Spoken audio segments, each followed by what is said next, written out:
بسم الله الرحمن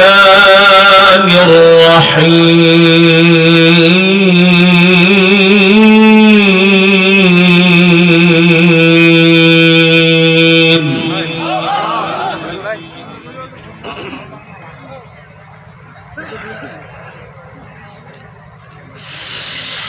يا أيها الإنسان ما غرك بربك الكريم الله أكبر.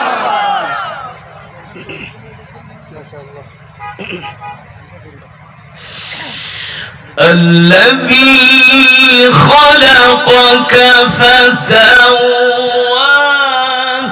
فعدلك في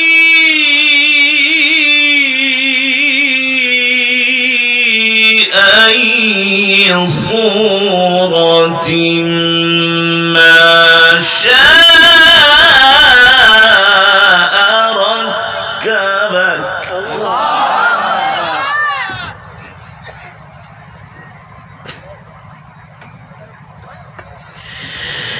في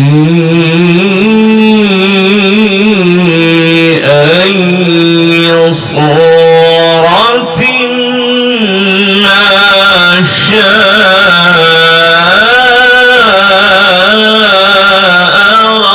ركبك কোরআনের তেলাওয়াত শুনলে আরো ঈমানের পাওয়ার বেড়ে যাবে, ঠিক না বলো? ঠিক না? এখনো যারা রাস্তাঘাটে আছেন, চায়ের দোকানে আছেন, এই অধিবেশন, এই মজমা যদি কেউ মিস করেন সে হলো কপাল পোড়া, একেবারে ডাইরেক্ট কপাল পোড়া। সুতরাং কোরআনের তেলাওয়াত হবে কালামুল্লাহ। কার কথা? জোরে বলুন, কার কথা? আল্লাহ তাআলার কথা, কালামুল্লাহ। মুসলমান, কোরআন পড়তে পারো না, কোরআন শুনতে পারো, ঠিক কিনা বলেন? আরে আবু জেহেল সে কাফের ছিল, তারপরেও আল্লাহ রসুলের কোরআন শোনার জন্য রাত 3টা বাজে বাইতুল্লাহে চলে আসতেন, ঠিক কিনা বলো? কিন্তু এখন মুসলমানের সন্তান হয়ে কোরআন শুনতে আসে না, মসজিদে যায় না, যায় হলো গাঁজা খেতে আর বাংলা সিনেমা দেখতে। সঠিক নাকি বেঠিক? আল্লাহর বান্দারা, আমি যখন এই মাহফিলে দাওয়াত নিয়েছি, আমাকে বয়ান দেওয়ার কথা ছিল 10টায়, সেখানে 10:30, 11টা, এখন 11:30, তার মানে 11:30 পার। সুতরাং বয়ান বেশি হবে না, অল্প কিছু বয়ান হবে, কিন্তু ঈমান জাগা নিয়ে বয়ান হবে ইনশাআল্লাহ। রাজি আছেন ইনশাআল্লাহ? যতক্ষণ বয়ান চলবে, তেলাওয়াত চলবে, ময়দান কাঁপবে। রাজি আছেন? রাজি আছেন ইনশাআল্লাহ? যারা চায়ের দোকানে আছেন 1 মিনিটের মধ্যে চলে আসেন। আগেই বলছি, জীবনে চা খেতে পারবেন, গল্প করতে পারবেন, এই কোরআনের মজমা নাও পেতে পারেন। কখন মৃত্যু চলে আসে আমরা বলতে পারি? পারি না। এ কারণে আমরা সকলেই মহব্বতের সাথে, আজমতের সাথে আমরা কোরআনের মজমায় চলে আসব। আল্লাহ তাআলা আমাদের তৌফিক দান করুন। ইকো দেন, ইকো ঢিল। আমি কোরআন পড়বো, আপনারা আল্লাহু আকবারের ধ্বনি দিবেন। কার ধ্বনি? জোরে বলুন আল্লাহু আকবার। আরো জোরে বলুন আল্লাহু আকবার। আল্লাহু আকবারের ধ্বনি এত না, মিলা সাউন্ড। এটা কোনো দলের স্লোগান নয়। আল্লাহু আকবারের ধ্বনি এটা কোনো দলের স্লোগান, এটা 250 কোটি মুসলমানের স্লোগান, ঠিক কিনা বলেন? যেই আল্লাহু আকবারের তাকবীর দিলে, ধ্বনি দিলে ঈমানের আওয়াজ বেড়ে যায়। যে আল্লাহু আকবারের ধ্বনিতে অত্যাচারী রাজা গৌর গোবিন্দর রাজপ্রাসাদকে আল্লাহ মাটির সাথে মিশিয়ে দিয়েছিলেন, একমাত্র আল্লাহু আকবারের ধ্বনির কারণে, ঠিক কিনা বলুন? আল্লাহ তাআলা আমাদের সকলে ঈমানি শক্তিকে বৃদ্ধি করে দিন। আওয়াজটা মিলাও, মিলাও। এই ছোট ভাই, সাউন্ড সিস্টেম, আওয়াজটা মিলাও। আগে তেলাওয়াত, পরে হবে ইকো। আগে যদি ইকো হয় তাহলে তো আমি কিছু বুঝবো না।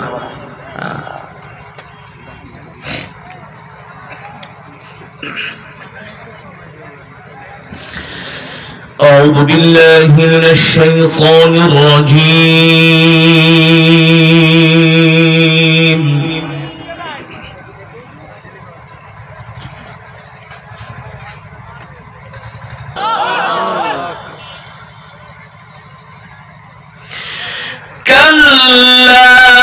بل تكذبون بالدين وإن عليكم لحافظين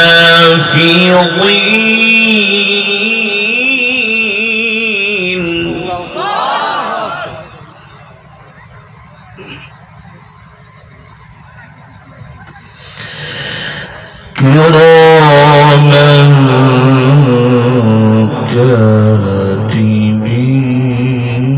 كاتبين كراما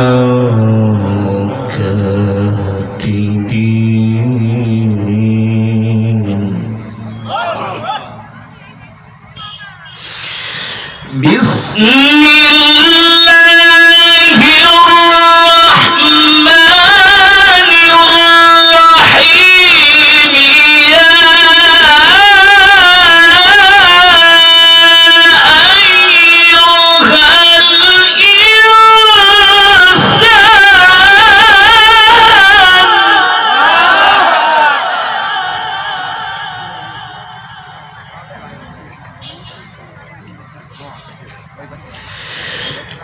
يا أيها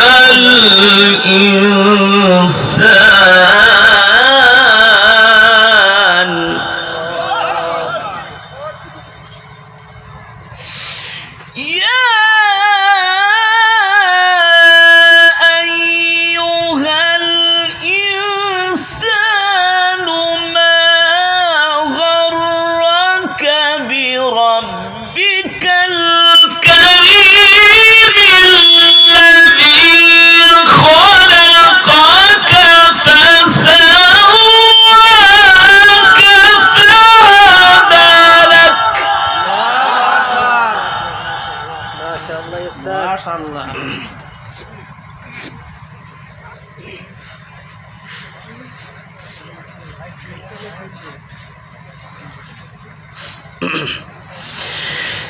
في أي صورة ما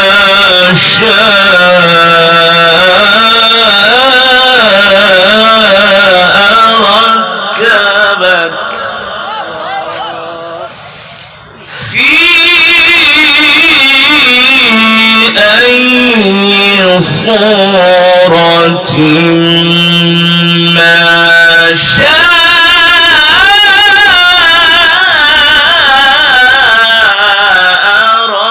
ركبك كلا بل تكذبون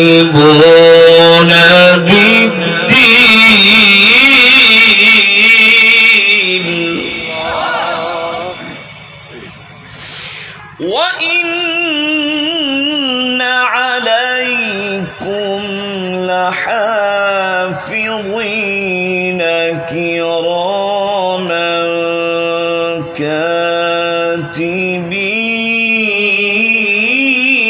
كاتبين الله أكبر يعلمون ما تفعلون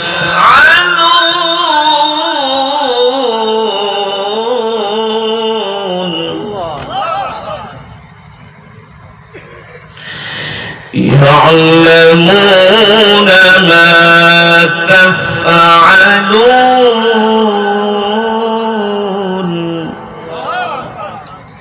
يعلمون ما تفعلون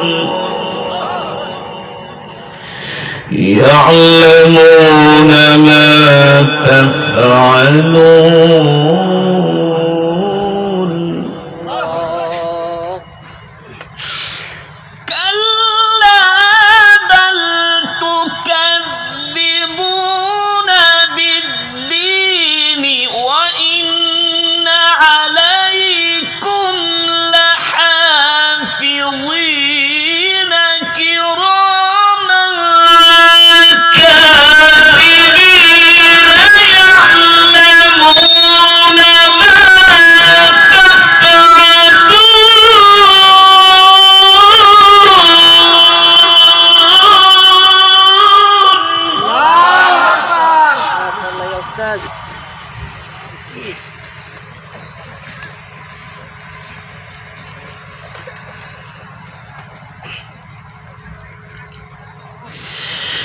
إن الأبرار لفي نعيم وإن الفجار لفي جحيم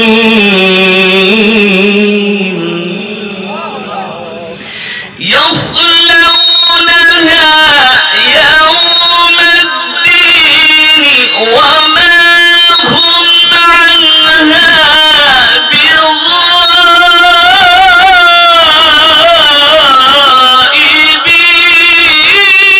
بغائبين. হাসান জামিল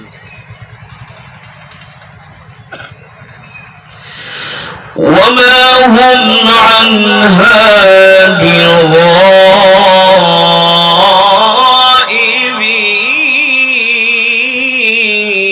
بغائبين. وما هم عنها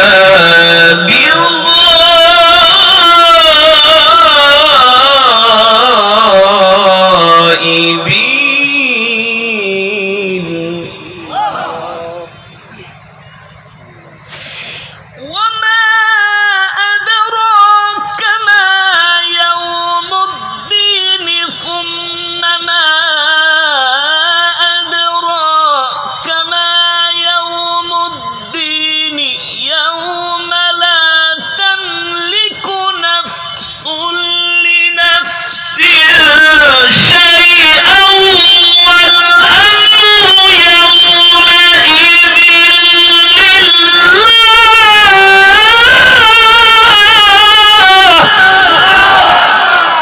নারায়ে তাকবীর আল কোরআনের আলো আল হাদিসের আলো তোমার নেতা আমার নেতা বিশ্ব নবী নারায়ে তাকবীর يوم لا تملك نفس لنفس شيئا والأمر يومئذ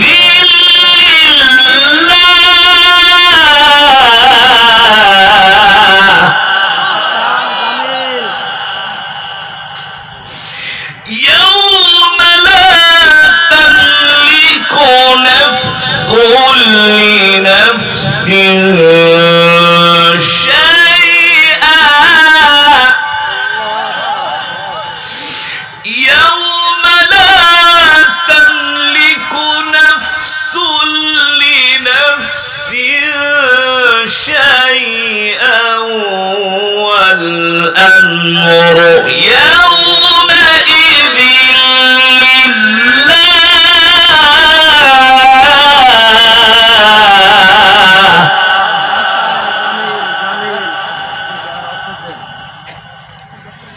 يوم لا تملك نفس لنفس شيئا والأمر يومئذ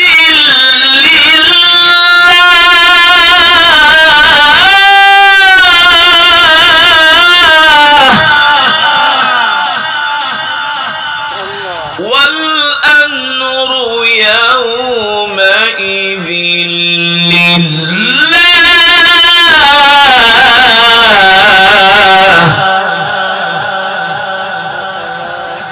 والأمر يومئذ لله মাশাআল্লাহ والأمر يومئذ لله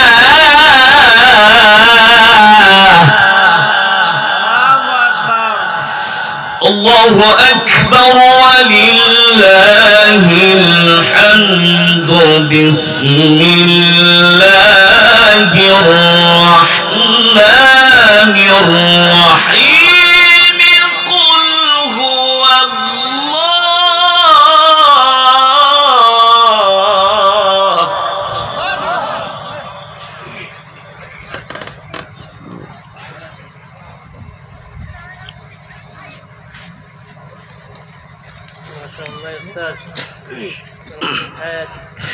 بسم الله الرحمن الرحيم قل هو الله أحد الله الصمد لم يلد ولم يولد لم يلد ولم يولد ولم يكن له كفوا أحد بسم الله الرحمن الرحيم قل هو الله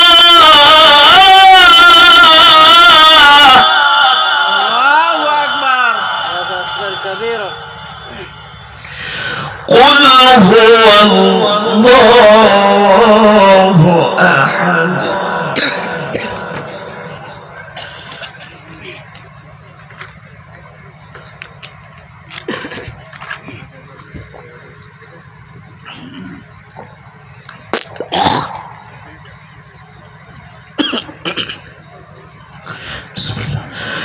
بسم الله الرحمن الرحيم قل هو الله أحد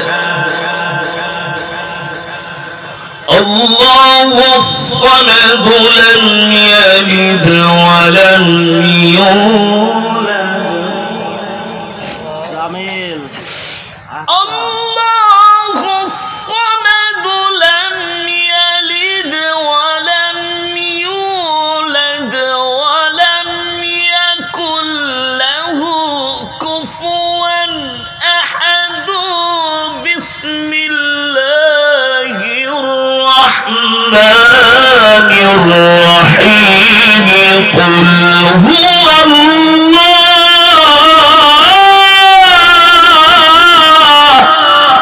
الله أكبر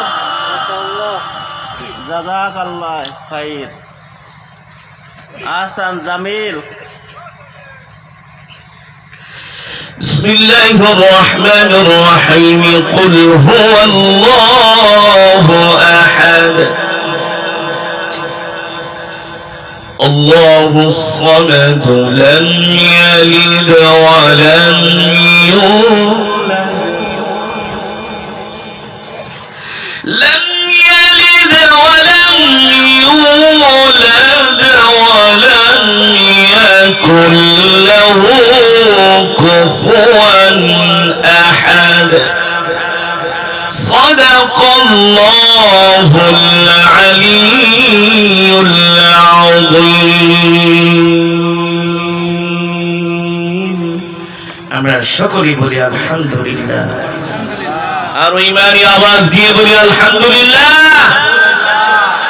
ইমানদার মুসলমান সমস্ত প্রশংসা কার জন্য আরো জোরে বলুন কার জন্য মুসলমান আমি আপনাদেরকে তিনটা প্রশ্ন করব দেখব সাতক্ষীরার মানুষের ইমানের পাওয়ার কেমন করব জোরে বলুন করব এই যে দীর্ঘক্ষণ সময় কোরআন শুনেছেন ভালো লেগেছে নাকি খারাপ ভালো হ্যাঁ বলি আলহামদুলিল্লাহ আলহামদুলিল্লাহ এই কোরআনুল কারীমের তেলাওয়াত শোনার পরে কেউ যদি বলে হুজুর আমার ভালো লাগে নাই তাহলে বুঝতে হবে এটারে বড় শয়তানে ধরছে ঠিক কিনা বলো কোরআনের তেলাওয়াত শুনলে ঈমান বেড়ে যায় কি বেড়ে যায় কি বেড়ে যায় এটা কি আমার কথা আল্লাহ তাআলা নিজে বলছেন ওয়াইদা তুলিয়াত আলাইহিম আয়াতুহু যাদাতুহুম ঈমানা নবী আপনি বলে দেন আমি আপনার উপর যে কোরআন নাযিল করেছি এই কোরআনের তেলাওয়াত শুনলে ঈমান বেড়ে যায় ঠিক কিনা বলো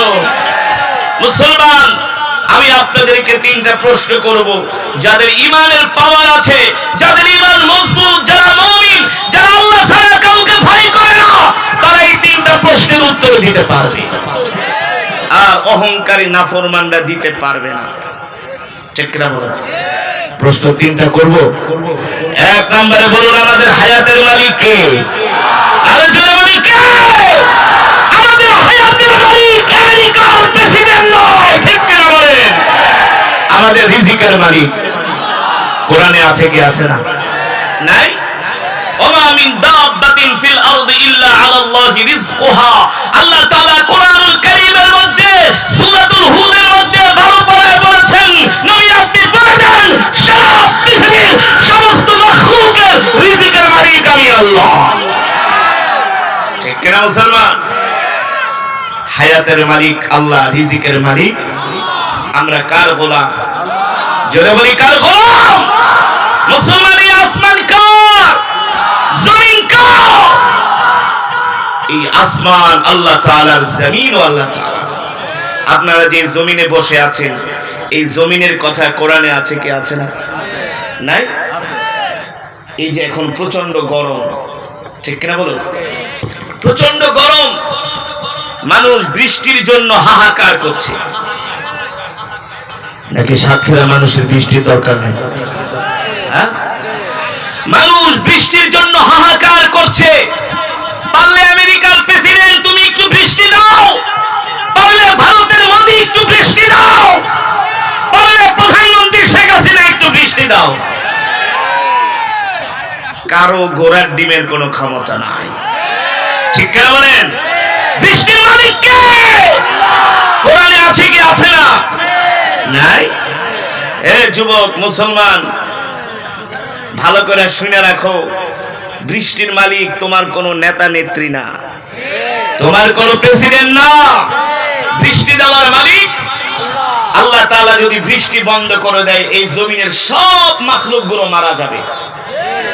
এই যে আপনারা কোরআনের মাজমায় বসে বসে অটো এসির বাতাস খাইতেছে, আরে মিয়া, ঢাকা শহরে টাকা হইলেও এই বাতাস পাওয়া যায় না। পাবেন? ঢাকায় টাকা হলে বাতাস পাওয়া যায় না, অটো বাতাস আসতেছে। সাতক্ষীরা যেখানে যাই সেখানেই বাতাস। আসলে সাতক্ষীরা মানুষের কপাল ভালো, কারণ পাশেই সুন্দরবন। আপনাদের বেশি বেশি শুকর আদায় করা উচিত। কিন্তু শুকর আদায় করবো কি, সারাদিন শুধু বিড়ি খাওয়ার তালে থাকি। আসার সময় দেখলাম প্রত্যেকটা চায়ের দোকান এক একটা মিনি সিনেমা হল। কথা বল, সঠিক নাকি ব্যাঠিক? আবার এক একটা চায়ের দোকানের সামনে 15-20টা করে চেয়ার বিছাইছে। বাংলাদেশের বড় সিনেমা হলগুলো বন্ধ হয়েছে, আর এখন গ্রামে গ্রামে এই ছোট ছোট চায়ের দোকানের সিনেমা হল চালু হয়েছে। ওই সমস্ত সিনেমা হলের কপালে জুতা মারি, ঠিক কিনা বলেন? আজকে মুসলমান মসজিদে মুসল্লি নাই, কিন্তু চায়ের দোকানে বৈশা বাংলা সিনেমা দেখার মুসলমানের অভাব নাই। সঠিক নাকি ব্যাঠিক? মিথ্যা বলছি? অবাস্তব বলছি? যুবক, আল্লাহ কোরআনে বলছেন, নবী ওয়া আনজালনা মিনাস সামাই মাআ, আমি আল্লাহ আসমান থেকে বৃষ্টি বর্ষণ করি। আমি আল্লাহ যদি বৃষ্টি না দিতাম তাহলে এই ক্ষেতের ফসল হতো না। ঠিক কিনা বলুন? শুধু এখানেই শেষ নয় মুসলমান, আমি আপনাদের কাছে যে স্বীকারোক্তি নিলাম, আল্লাহ তাআলা আমাদের হায়াতের মালিক, আল্লাহ তাআলা আমাদের রিজিকের মালিক। এই পৃথিবীতে আল্লাহ তাআলা আমাদেরকে সৃষ্টি করেছেন, আবার জীবিত করবেন। ঠিক কিনা বলেন? আল্লাহ তাআলা আমাদের নিয়ামত দেন, আমরা আল্লাহ তাআলার নিয়ামত ভক্ষণ করি। আল্লাহ তাআলার দেওয়া অক্সিজেন আমরা গ্রহণ করি। ঠিক কিনা বলুন? আল্লাহ তাআলা যদি এই বাতাস বন্ধ করে দেন, পৃথিবীর কোন রাজা বাদশা নাই আমাদেরকে একটু বাতাস দিবে। আল্লাহ তাআলা যদি অক্সিজেন বন্ধ করে দেন, পৃথিবীর কোন মানুষ আমাদেরকে অক্সিজেন দিতে পারবে না। ঠিক কিনা বলেন? আল্লাহ তাআলা সেই কথাই কোরআনুল কারীমের মধ্যে বলেন, কাইফা তাকফুরুনা বিল্লাহি ওয়া কুনতুম আমওয়াতান ফাআহইয়াকুম সুম্মা ইউমীতুকুম সুম্মা ইউহয়ীকুম সুম্মা ইলাইহি তুরজাউন। আল্লাহু আকবার। আল্লাহ তাআলা বলেন, নবী দুনিয়ার মানুষদেরকে বলে দেন, হে দুনিয়ার মানুষ, তোমরা কিভাবে তোমার রবের সাথে নাফরমানি করো? ঠিক কিনা বলেন? আমরা রবের সাথে নাফরমানি করি কি করি না? মসজিদের মুয়াজ্জিন মিনার থেকে ডাক দিচ্ছেন, হাইয়া আলাস সালাহ, নামাজের দিকে আসো, হাইয়া আলাল ফালাহ, কল্যাণের দিকে আসো। মসজিদ থেকে মাত্র 20 গজ দূরে চায়ের দোকান, ওই দোকানে বসে 30, 40, 50 জন মুসলমান বিড়ি খায় আর বাংলা সিনেমা দেখে, অথচ নামাজের সময় মসজিদে মুসল্লি পাওয়া যায় না। একটা সিনেমা দেখতে কয় ঘন্টা লাগে? জোরে কন। আমি কিন্তু বুঝি আপনারা যে আস্তে কথা বলতেছেন কেন, সবাই কিন্তু সিনেমা দেখার ওস্তাদ। একটা সিনেমা দেখতে লাগে 3 ঘন্টা, আর এক ওয়াক্ত নামাজ পড়তে লাগে মাত্র 20 মিনিট, 15 মিনিট, 10 মিনিট। ঠিক কিনা বলে? আল্লাহ তাআলা বলে, বান্দা তুই আমাকে 20টা মিনিট সময় দিলি না, অথচ পয়সা পয়সা হারাম জিনিস 3 ঘন্টা দেখছস। এ বান্দা, তুই আমার সাথে এই কাজ কিভাবে করতে পারলি? আমার সাথে এই নাফরমানি কিভাবে করতে পারলি রে বান্দা? এ বান্দা, তুই মনে করছস আমি আল্লাহ তোকে ছেড়ে দিব? না না না, তুই ছিলি মৃত, আমি তোর মায়ের পেটে তোকে আমি মৃত রেখেছিলাম, আবার মায়ের পেট থেকে আমি আল্লাহ তোকে জিন্দা করেছি, আবার জিন্দা করার পরে তোদেরকে মৃত্যু দিব নাকি? যদি জীবিত হওয়ার পরে আবার মৃত হওয়ার পর যদি আল্লাহ জিন্দা না করতো তাইলে তো বাইচা গেছিলাম। কিন্তু সমস্যা তো এক জায়গায়, আল্লাহ তো আবার জীবিত করবে না। ও আন্নাকুম ইলাইনা লা তুরজাউন, আল্লাহ তাআলা বলে আমি তোদের প্রত্যেককে জীবিত করব, আর আমার সামনে তোদেরকে দাঁড় করাবো। ঠিক কিনা বলেন? কেন দাঁড় করাবো? কেন দাঁড় করাবো? কারণ তোরা তোদের হায়াতের জিন্দেগির সময়টা কোন কাজে ব্যয় করছস? গাঁজা খায়া, ফেন্সিডিল খায়া, সিগারেট খায়া, বাংলা সিনেমা দেখা, ক্রিকেট খেলা দেখা, নাকি ফুটবল খেলা দেখা, নাকি নাটক দেখা, নাকি নেতাদের পিছনে ঘুরা তুই তোর হায়াতের জিন্দেগির মূল্যবান সময়গুলো নষ্ট করছস। বান্দা, প্রত্যেকটা সেকেন্ডের হিসাব, প্রত্যেকটা মিনিটের হিসাব আল্লাহর আদালতে দিতে হবে। হবে না? আল্লাহ তাআলা কি এমনি আমাদেরকে ছেড়ে দিবে? জোরে বলো।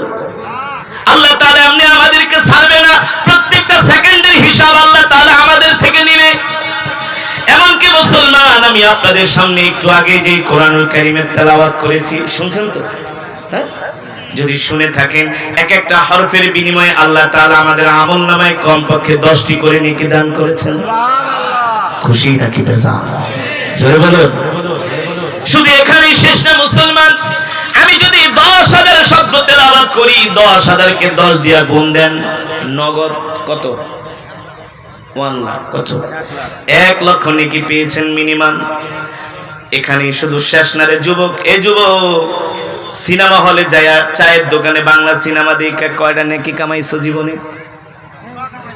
নেকি নেকি আস্তাগফিরুল্লাহ বলেন। কিন্তু কোরআনের মজমায় আসার কারণে, আজকের এই মাহফিলে আসার কারণে আপনারা এক একজন এক এক খতম করে কোরআনুল কারীমের সওয়াব পেয়েছেন। এক একজন এক এক খতম, সবাই মিলে এক খতম না, এক একজন পার পারসন। কিভাবে বলেন তো দেখি? সাতক্ষীরার মানুষ কিভাবে এক খতম করে কোরআনুল কারীমের সওয়াব পেলেন? জোরে বলুন। মাশাআল্লাহ। আমি সূরাতুল ইখলাস শরীফ 3 বার পড়েছি। ঠিক কিনা বলুন? আল্লাহ রাসূলের হাদিস তিরমিজির বর্ণনায় আসছে, সাহাবী আবু সাঈদ আল খুদরি রাদিয়াল্লাহু তাআলা আনহু থেকে হাদিসটি বর্ণিত। আল্লাহ নবী বলেন, কেউ যদি সূরাতুল ইখলাস 3 বার তেলাওয়াত করে, আল্লাহ তাআলা তার আমলনামায় পূর্ণ 1 খতম কোরআনুল কারীমের সওয়াব দান করে। আল্লাহু আকবার। তাহলে আজকের মাহফিলে এসে আমরা 1 খতম করে করে কোরআনুল কারীমের সওয়াব পেয়েছি। খুশি নাকি বেজার? যে মজমার মধ্যে এতগুলো খতমে কোরআনের সওয়াব হয়, ওই মজমায় দোয়া করলে আল্লাহ তাআলা সেই দোয়া ফিরিয়ে দিতে পারে না? পারে? পারে? জোরে বলুন, পারে। তাহলে আজকের মজমায় আমরা দোয়া করব, চোখের পানি ছেড়ে আল্লাহ তাআলার কাছে দোয়া করব। রাজি আছেন? রাজি আছেন? মোনাজাত দিয়ে দিব না বয়ান চলবে? হ্যাঁ, ওঠাউঠি করেন কেন? একজনও ওঠা যাবে না। চায়ের দোকানে যে সিনেমা দেখার সময় তার মাজা ব্যথা করে না, সিগারেট ভাগ করে দেখ, একটান দে না দে বেটা, আদর করে আবার বিড়িটারে ধরায় দেয় না। চাচা আমি জায়গাকে, আরে যাবে কে, একসাথে একরাম করে বসে, আরে শেষ করে এই যাই।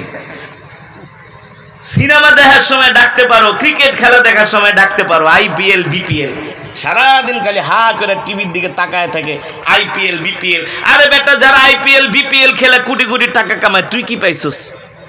তুই কি পাইছস বল? সাকিব আল হাসানের জন্য যে জীবনটা শেষ করলি, সাকিব কইয়া কি ঘোড়ার ডিম পাইছো? সাকিব তো সেই আমেরিকার নিউ ইয়র্কে কোটি বিলিয়ন মিলিয়ন ডলারের ফ্ল্যাটে সাকিব তার স্ত্রীরে নিয়ে থাকতেছে, আর তুমি আমি লাল মিয়া সাতক্ষীরার ভাঙ্গা ঘরে আছি। এই পাইছো। মেসি রোনাল্ডোর জন্য জীবন দিয়ে দেয়, মেসি আর রোনাল্ডো। ঠিক কিনা বলেন? রাত 3টা বাজে ওইটা ফুটবল খেলা দেখছে এই দেশের মুসলমান। সাতক্ষীরার মানুষ মনে হয় দেখে নাই না না, খুব ভালো। সাতক্ষীরার মানুষ খুব ভালো, তারা ফুটবল এগুলা দেখে না মানে আমি আসছিলাম দেখি বিশাল বিশাল আর্জেন্টিনার ব্রাজিলের পতাকা, রাত 3টা বাজে আর্জেন্টিনা ব্রাজিলের খেলা। এক বন্ধু আর এক বন্ধুর ফোন দেয়, দোস্ত ওঠো ঘুমের থেকে আটশো দোস্ত একসাথে খেলা দেখি। এই বেটা, রাত 3টা বাজে উঠা মেসি আর রোনাল্ডোর খেলা দেখলি? মেসি রোনাল্ডো কি তোর দুলাভাই লাগে না তোর দাদা লাগে? হ্যাঁ, মেসি রোনাল্ডো ওরা তো হাজার হাজার মিলিয়ন ডলার এই খেলা দিয়ে কামাইছে তোমাদের সমর্থনে।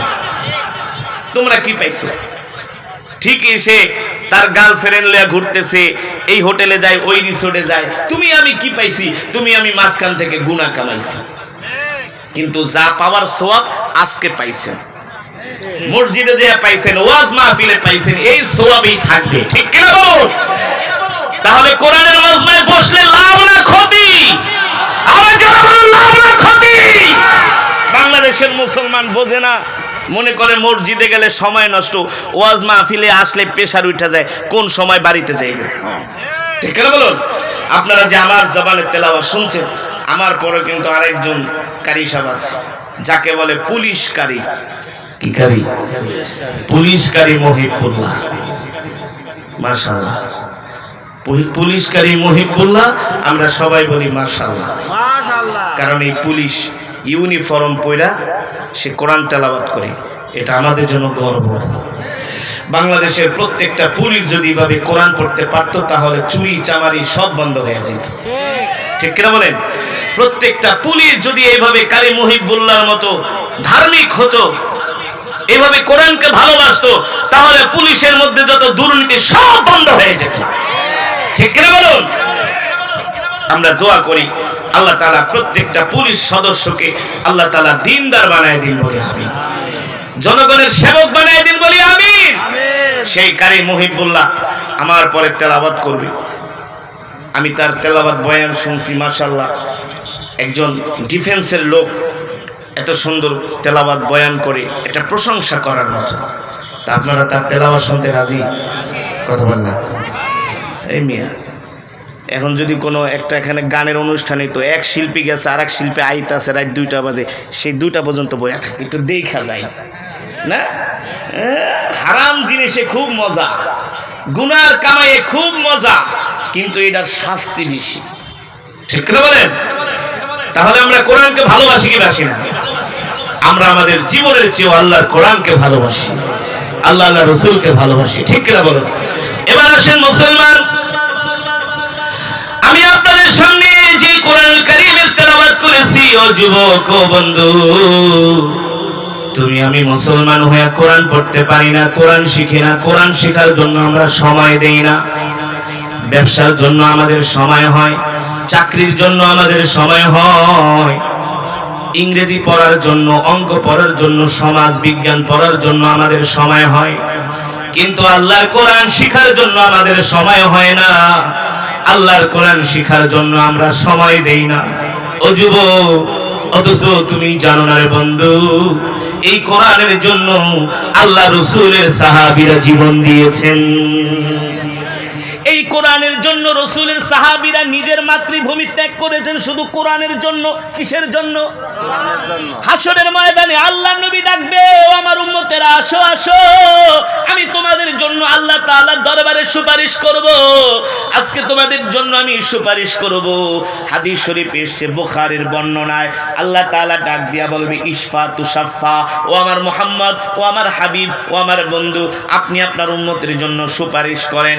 ইশফা তুশাফা, ইশফা তুশাফা, আপনি সুপারিশ করেন, আপনার সুপারিশ আমি আল্লাহ আজকে গ্রহণ করব। আল্লাহ রাসূল সমস্ত হাসরবাসীদেরকে ডাক দিবে, ও আমার উম্মতেরা আসো আসো, আমি তোমাদের জন্য আজকে আল্লাহর দরবারে সুপারিশ করব। সেই সময় সমস্ত হাসরবাসীরা আল্লাহ রাসূলের সামনে এসে হাজির হয়ে যাবে আর বলবে, ওগো নবীজি, আমরা তো আপনার উম্মত, আমাদের জন্য আজকে আপনি আল্লাহ তাআলার কাছে আমাদের জন্য সুপারিশ করেন। আল্লাহ রাসূল ডাক দিয়া বলবে, শোনো, তোমরা যদি আমার উম্মত হইতা, তাহলে তোমাদের 3.5 হাত বডির মধ্যে উম্মতের চিহ্ন থাকতো। উম্মতের নিদর্শন থাকতো, ঠিক কিনা বলুন? তখন বলবে ওগো রাসূল, আমরা আপনাকে অনেক ভালোবাসি, জীবন দিয়ে ভালোবাসি। আল্লাহ রাসূল ডাক দিয়া বলবে আমার সাহাবীদের দিকে তাকায় দেখো, আমার তলহার দিকে তাকায় দেখো, আমার জুবাইরের দিকে তাকায় দেখো, আমার বেলালের দিকে তাকায় দেখো, আমার ওমরের দিকে তাকায় দেখো, আমার উসমানের দিকে তাকায় দেখো, আমার আলীর দিকে তাকায় দেখো, আমার বেলালের দিকে তাকায় দেখো, আমার আবু যরের দিকে তাকায় দেখো, আমার আবু হুরায়রার দিকে তাকায় দেখো, আমার সাহাবী খালিদ ইবনে ওয়ালিদের দিকে তাকায় দেখো, তোমরা আমার দিকেও তাকায় দেখো।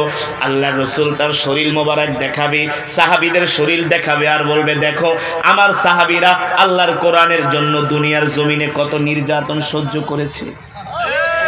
সবার শরীরে তীরের দাগ, তরবারির দাগ, সবার শরীরে বর্ষার আঘাত, কারো হাত নাই, কারো পা নাই, কারো নাক নাই, কারো চোখ নাই। রাসূলের চাচা হযরত আমির হামজা এই কোরআনের পক্ষে থাকার কারণে আমির হামজার কলিজা ছিঁড়ে খাওয়া হয়েছে, ঠিক কিনা বলেন? হযরত আমির হামজার কলিজাটা ছিঁড়ে তারা খেয়ে ফেলেছে। কলিজা ছিঁড়েছে, নাক কেটেছে, কান কেটেছে, একমাত্র আল্লাহর কোরআনের জন্য। রাসূলের অসংখ্য সাহাবীরা আল্লাহর কোরআনের জন্য মার খেয়েছে। ওই সময় বলবেন আল্লাহ আল্লাহর পয়গম্বর, ওগো নবী, আমিও তো আপনাদের উম্মত, আমরাও আপনাদের উম্মত, আপনি আমাদের জন্য সুপারিশ করেন। আল্লাহ রাসূল বলবে শোনো, আমি তোমাদের আমলনামা দেখতেছি, তোমরা দুনিয়াতে কোরআন পড়ো নাই, তোমরা দুনিয়াতে নামাজ পড়ো নাই, তোমাদের এলাকায় একজন কোরআনের কারি আসছে, সেই কোরআনের কারির জবানে কোরআন শুনতে যাও নাই, নিজেও কোরআন পড়ো না, অন্যের জবানেও কোরআন শোনো নাই, ঠিক কিনা বলেন? আমি আপনাদের সামনে যে কোরআন পড়লাম, হাসরের ময়দানে আল্লাহর কোরআন আল্লাহর আদালতে কারো পক্ষে কারো বিরুদ্ধে মামলা দায়ের করবে, আবার কারো পক্ষে সাক্ষী দিবে। এই কোরআন, যে কোরআন পড়লাম, হাসরের ময়দানে যখন ফেরেশতারা ধরে বলবে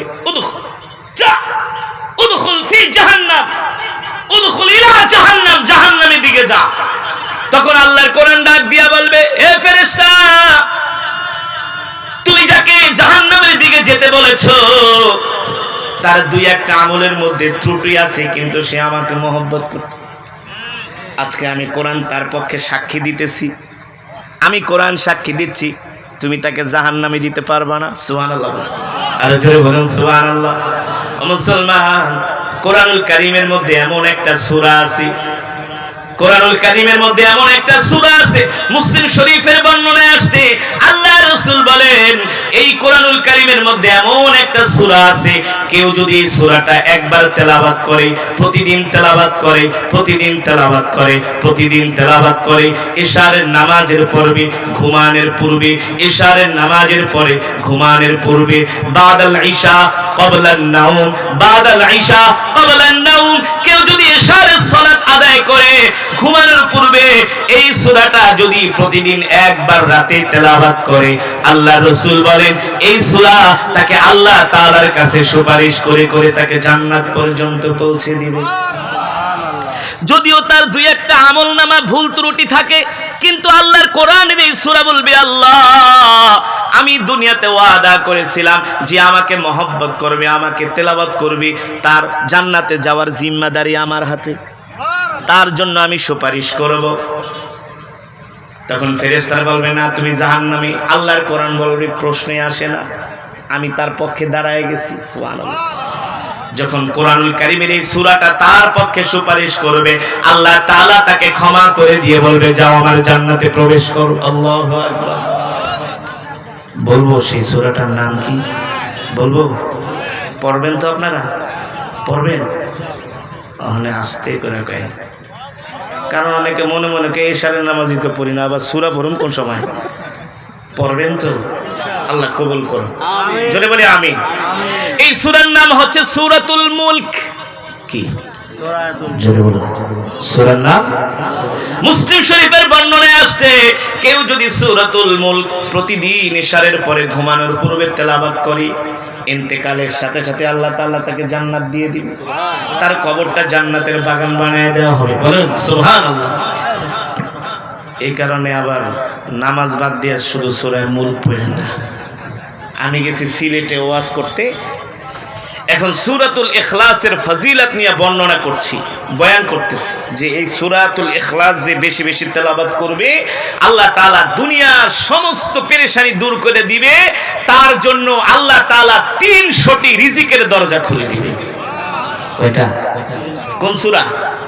সূরাতুল মুলক, সূরাতুল ইখলাস, সূরাতুল ইখলাস, সূরাতুল ইখলাসের বয়ান করতেছি যে এই সূরা যদি কেউ 1000 বার তেলাওয়াত করে আল্লাহ তাআলা তার জন্য রিজিকের 300টা দরজা খুলে দিবে। এক সিলেক্টটা যুবক দ্বারাকে ওবা খারি সাহেব সত্যি হইছনি রে বাহ, ওদের ভাষা বুঝেন নাই, কোবা খিতা খাও খারি সাহেব সত্যি হইছনি রে বাহ, আমি তুমি খিতা খাও কওবা আমি একটা লন্ডনের ভিসা লাগি আজকে 1 বছর ধরে ঘুরতামছি, আমার লন্ডনের ভিসা হয় না। তো তুমি তো মিয়া সাহেব মৌলভী সাহেব তুমি মিথ্যা কথা কইতে পারো না, তো সত্যি করে বলো আমি কি লন্ডনের ভিসা পাবো নাকি? আমি বললাম অবশ্যই তোমার লন্ডনের ভিসা হবে যদি তোমার জন্য মঙ্গল হয়, কল্যাণ হয়। আল্লাহ তাআলা যদি তোমার জন্য এটা কল্যাণ করে লিখে থাকে অবশ্যই তুমি লন্ডনের ভিসা পাবা। পরে কে খারি সাহেব তোমার লাগে আমার কথা আছে, আমি কে ওয়াজের পরে আইসা, এখন ওয়াজের পরে আইসা আমার হাত ধরে কান্না দিছে, তুমি আমার লেগে দোয়া করো, আমার একটা লন্ডনের ভিসা দরকার, আমি খুব কষ্ট করতেছি। আমি বলি ঠিক আছে যাও তুমি সূরাতুল ইখলাস 40 দিন টানা, কয়দিন? 1000 বার করে তেলাওয়াত করবে। পাসপোর্ট জমা দাও এমবিসিতে, 41 না হলে আরেকচল্লিশ, 41 না হলে আরেকচল্লিশ, 43 টাইম তোমার ভিসা হবে ইনশাআল্লাহ। তো সে তো খুব খুশি। এখন আমি 6 মাস পরে আবার সিলেটে প্রোগ্রামে গেছি, ওখানে আইসা আমাকে তুমি খিতা আমল দিছো, খিতা হয়েছো তুমি, আমার তো লন্ডনের ভিসা হয় নাই, তুমি আমার খিতা শিখাই দিলা, খুব আমার উপরে রাগ। আমি বলি কেন? এত কষ্ট করলাম 7টা মাস আমার ভিসা হইল না রে বা, তুমি খিতা শিখাইলা খালি সাহেব। কি বলো তোমার ভিসা হয় নাই? আমার তো কত মনের আশা পূরণ হয়েছে সূরাতুল ইখলাসের আমল কইরা, তুমি সঠিকভাবে পড়ছো কিনা। তো একটা কথা কইলা খালি সাহেব, এই যে দেখো সূরাতুল ইখলাস পড়ানোর জন্য আমি তসবিহ কিনছি। কি কিনছি? কি কিনছি? তসবিহ। আমার পকেটে 2টা তসবিহ, তসবিহ কিনছি। আমি বলি তোমার তসবির দানা 100 না 30টা? তসবিহ 2টা আছে পকেটে, একটা 30 একটা 100। আমি কোনটা দিয়ে পড়ছো? 100টা দিয়ে পড়ছি, দৈনিক রাত্রে 1000 বার। পাশের থেকে তার চাস্তো ভাই টাকা, হুজুর তাহলে ঠিকই হয়েছে সূরাতুল ইখলাস 1000 বার ঠিকই তানে পড়ছে, কিন্তু নামাজ 100 পড়ে নাই। নামাজ কথা বলে গেল। বাংলাদেশের মুসলমান এখন ওয়াজ শুনতে খুব মজা, দেখে কোন বক্তা আইব, কেমনে টান মারে, কেমনে সুদ দেয়, হাসায় না কান্দায়, ওয়াজ শুনতে রাজি, মাগার নামাজ পড়তে রাজি না। ঠিক না বলুন? কিন্তু মুসলমান আল্লাহর বান্দারা আজকে আমরা নামাজ পড়তে রাজি না, কোরআন পড়তে রাজি না, আমাদেরকে দ্বীনের কাজে পাওয়া যায় না, কোরআনের মেহনতে পাওয়া যায় না। অথচ আল্লাহ রাসূলের সাহাবীরা এই কোরআনের জন্য জীবন দিয়েছেন, শহীদ হয়েছেন, রক্ত দিয়েছেন, নিজের সম্পদ আল্লাহর রাস্তায় দান করেছেন, হিজরত করেছেন, হিজরত মা ছেড়েছেন, বাবা ছেড়েছেন, ভাই ছেড়েছেন, স্ত্রী ছেড়েছেন, সন্তান ছেড়েছেন, কিন্তু আল্লাহর কোরআন ছেড়ে দেয় নাই। আর আজকে আমরা বাংলাদেশের মুসলমান, আমরা সব করতে রাজি কিন্তু কোরআন ধরতে রাজি না। আজকে যদি আমাদের দেশে, আমাদের সমাজে কোরআনের আইন থাকতো, ঠিক কিনা বলে? কিসের আইন? আমাদের দেশে যদি কোরআনের আইন থাকতো, সংসদ থেকে যদি কোরআনের আইন পাস হতো, তাহলে বাংলাদেশটা জান্নাতের টুকরা হয়ে যেত, চুরি চামারি দুর্নীতি থাকতো না, দুর্বল সবলের উপর অত্যাচার করতে পারতো না, ঠিক কিনা বলুন? একটা বেচারা গরিব রিকশাওয়ালাকে 5 টাকার জন্য গালে থাপ্পড় দিতে পারতো না, একটা জোতা চোরকে ধইরা পিটায় তার মেরুদণ্ড ভেঙে দিতে পারতো না, ঠিক কিনা বলেন? কিন্তু জুতা চোরের চেয়েও আরো বড় বড় চোরেরা এসি রুমের মধ্যে বৈশা কলমের খোসা দিয়া কোটি কোটি টাকা কামায় নিতেছে, চুরি করতেছে, ঠিক কিনা বলেন? তাদের বলার কেউ নাই। বেচারা 100 টাকার জুতা চুরি করছে, রূপসা স্যান্ডেল, তারে পিটায় হাড্ডি গুড্ডি ভেঙে ফেলাইছে। কিন্তু যে এসি রুমের মধ্যে বসে কলমের খোঁজা দিয়া রাষ্ট্রের হাজার হাজার কোটি টাকা আত্মসাৎ করে, তাকে বলার মতো কেউ নাই, ঠিক কিনা বলেন?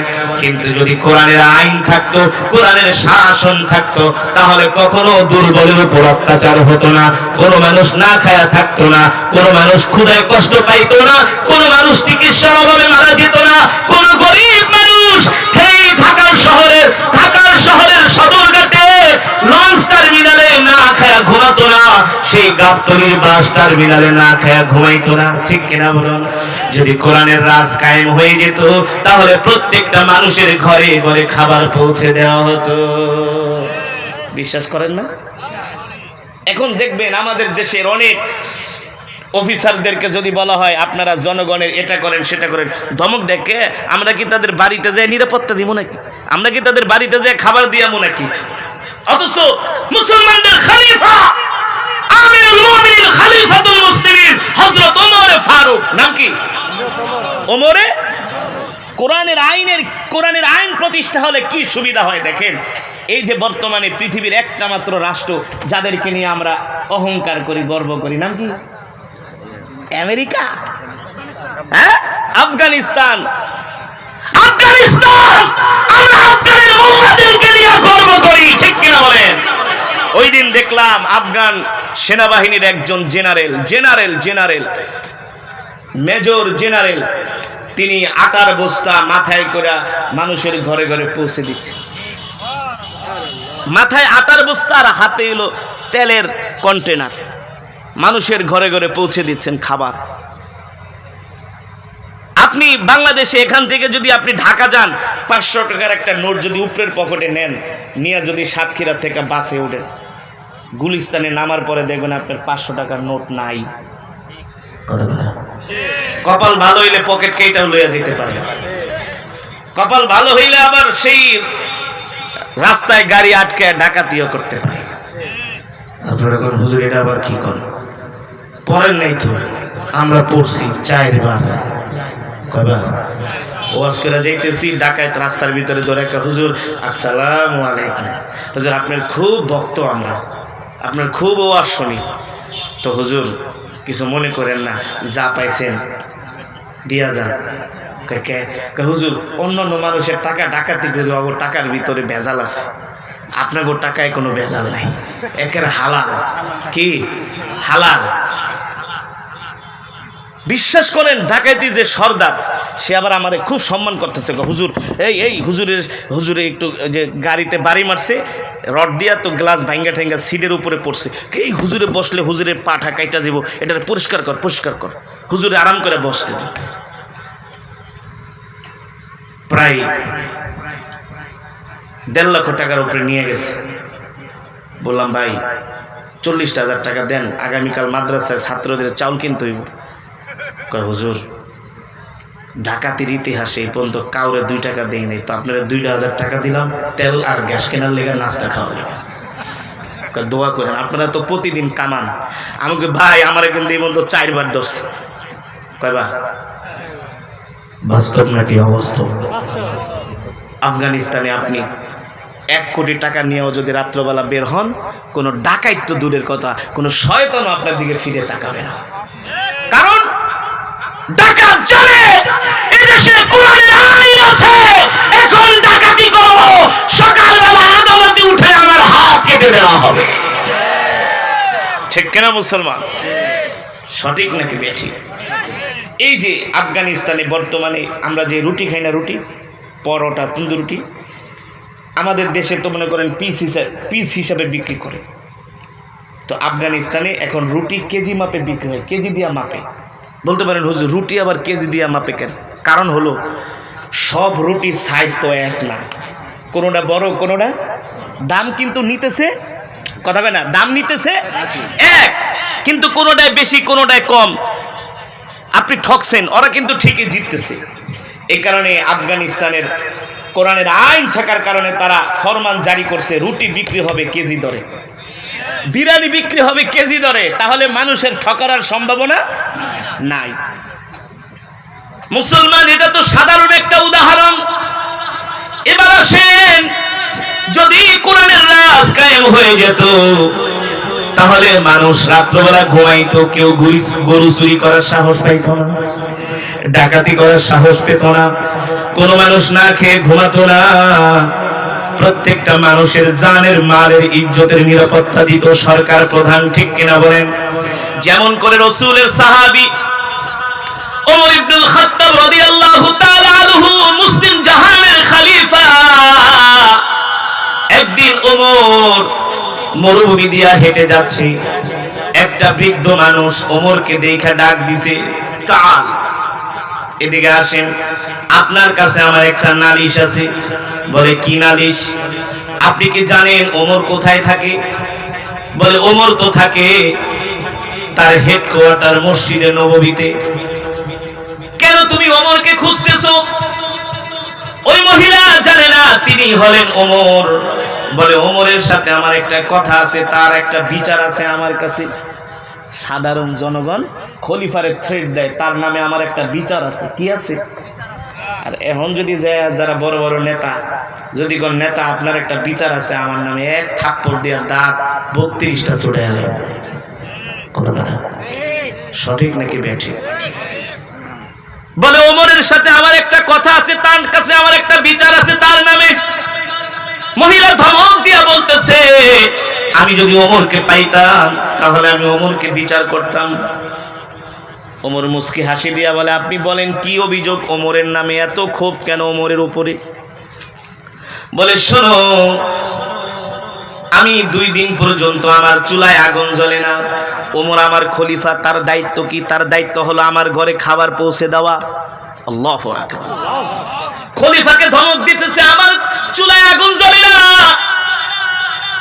ওমরের দায়িত্ব কি? ওমরের দায়িত্ব হলো আমার ঘরে এসে খাবার পৌঁছে দেওয়া।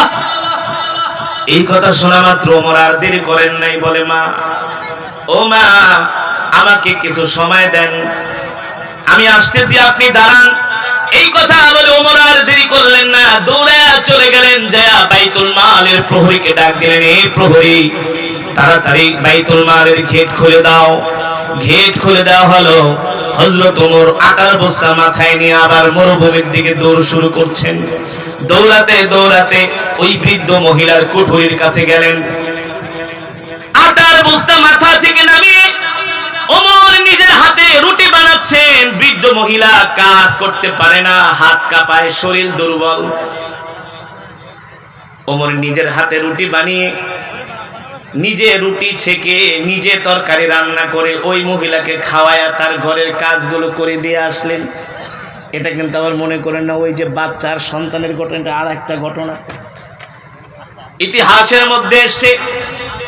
হযরত ওমর ইবনুল খাত্তাব রাদিয়াল্লাহু তাআলা আনহুর জীবনীর মধ্যে এসেছে, হযরত ওমর নিজের হাত দিয়ে রুটি বানায়া মহিলাকে খাওয়ায় আরো কিছু অর্থ দিয়ে আসলেন। আর বললেন, শোনেন মা, আপনি আগামীকাল সকালে ওই জায়গায় যাবেন, সেখানে আপনি খলিফাকে পাবেন। আল্লাহু আকবার।